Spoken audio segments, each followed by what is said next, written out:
Hey everyone!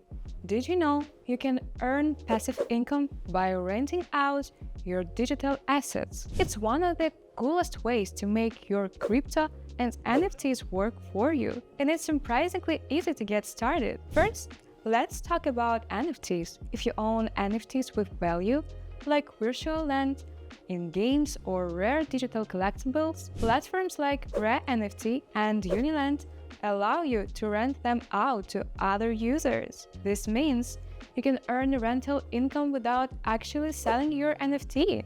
Gamers, for example, might rent items or characters to boost their experience, while you keep earning on those assets. Next, if you have extra computing power, you can monetize it. Platforms like Filecoin and Storage allow users to rent out storage space on their devices, creating a decentralized data storage market. By providing space, you earn passive income in crypto whenever someone stores data on your system.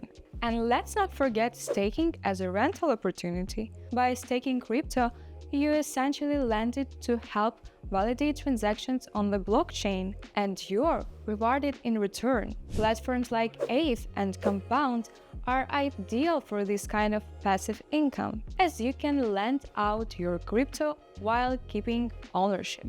So, if you want to earn passive income, try renting out your digital assets. Drop any questions in the comments and hit subscribe for more ways to make money online.